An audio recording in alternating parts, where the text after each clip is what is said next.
नमस्कार मो मोनालिसा स्वागत करुछि आपण माननकु आम कृषि आउ एक सुंदर अध्याय को। साधारणतः यही समयटी होछि धान पाई अत्यंत गुरुत्वपूर्ण समय बा महत्वपूर्ण समय। आमे जदि यही समय रे धान रे सोन 5234 एवं बोरन रो प्रयोग करिबा जहा द्वारा आमे धान रे निश्चित भाव रे अधिक उत्पादन करि परिबा। तेबे आजिर वीडियो रे आमे आलोचना करिबा धानर यही समय रे बा यही स्टेज रे आमे सोन 5234 एवं बोरन को केते परिमाण रे प्रयोग करिबा एवं काहे की प्रयोग करिबा। तेबे चलंतु देरी न करी कथा हबा। जदि आपण माने आम कृषि यूट्यूब चैनल रे नुआ किंबा आम कृषि रो एही वीडियोटी आपण मानक पाखरे प्रथम थर पहुंचीची दया करी आम कृषि यूट्यूब चैनल को सब्सक्राइब करिवे। वीडियोटी को अधार स्किप न करी शेष पर्यंत निश्चित देखिबे काहे कि ना एही समयटी आज्ञा होची सही समय जेउ समय रे धान अधिक रु अधिक परिमाण रे खाद्य सारर आवश्यकता करि थाए।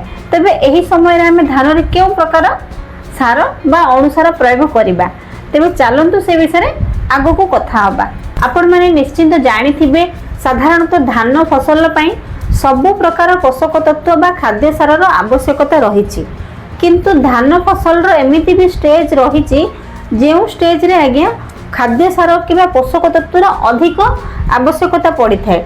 धान सही अवस्था रे अधिक परिमाण रे खाद्य सार आवश्यकता करि थाए। तो सही अवस्थाटी होउछे जेतेबेले धान रे केंडा बाहरिबा अवस्था आसी थाए किबा धान रो गर्भ अवस्था आसी थाए, सही समय रे धान को अधिक परिमाण रे पोषक तत्वर आवश्यकता पड़ी थाए। धान को जदि हमें एही समय रे सठिक भाव रे खाद्य सार किबा सठिक पोषक तत्व देई पारिबा ताहले निश्चित भाव रे धान केंडा सुस्थ एवं सुरक्षित बाहरिबा सहित आमे धान रे अधिक अमल करि परिबा। धानर एही स्टेज रे आमे आगुरु देइथिबा माटी रे सार धान सठिक भाबे ग्रहण करि पारे नाही बा सेही सार को पाई पारे नाही, जहा द्वारा धान रे खूब कम केंडा आसी थाए किंबा धान गछर वृद्धि सठिक भाव रे होई पारे न थाए। तो एही समय रे आमको धान रे सार पकाइबा परिवर्ते सार को स्प्रे करिया पई पड़िबो। एही समय रे आमे जदि सोन 5234 आउ बोरन को मिश्रित भाबे स्प्रे करिबा निश्चित भाव रे आमे अधिक उत्पादन करि परिबा। तबे चलंतु आगो को कथा हबा।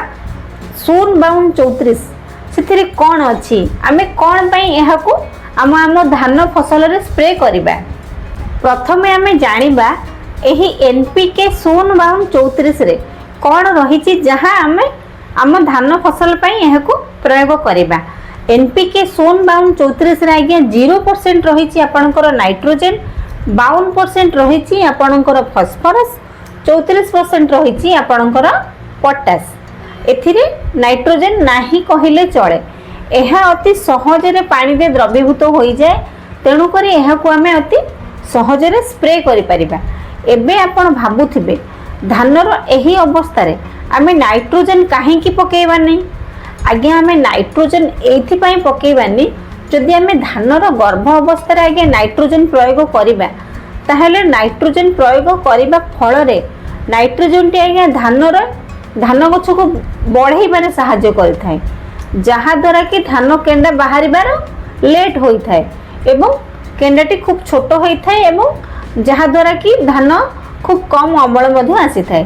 तेणु करी जेतेबेले धानर आज्ञा गर्भ अवस्था आसी थाए बा धानर केंडा बाहरिबा अवस्था आसी थाए सही समय रे हमकु नाइट्रोजन सार प्रयोग करिबा कथा नुहे। एही समय रे हमकु आम धान फसल रे निश्चित भाव रे सोन 5234 को प्रयोग करिया पे पड़िबो। ता सहित बोरन को मध्य प्रयोग करिया पे पड़िबो। जदि गोटे एकर पई आमे धान फसल करिछे किमा धान चाष करिछे ताहले एही सोन 5234 को आपण गोटे केजी रु 1.5 केजी आगे नै परिबे। एहार मात्रा ता सहित बोरन 100 ग्राम रु 150 ग्राम आपण नै परिबे। गोटे एकर पई 150 लिटर पानी रे भल भाबे एहार एक द्रवण प्रस्तुत करी आमे आम धान फसल रे निश्चित भाव रे एहा को स्प्रे करिबा, जहा द्वारा आम धान केंडा अधिक सुरक्षित होई थाए। धान केंडा रे अधिक रु अधिक धान रही थाए एवं सबु धान गुडी को खाली न रही दाना गुडी को फुल रही थाए।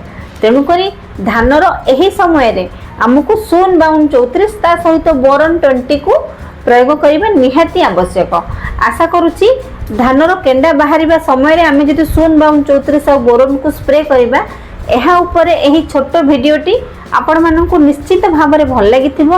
आशा करे आपण माननकर काम रे आसीबो। जदि वीडियोटी भल लागी थाए छोट लाइक करिवे, आम कृषि यूट्यूब चैनल को सब्सक्राइब करिवे। रहिली नमस्कार, मु मोनालिसा। देखा हबो आपण माननक सहित आउ एक सुंदर अध्याय रे केवल आम कृषि यूट्यूब चैनल रे।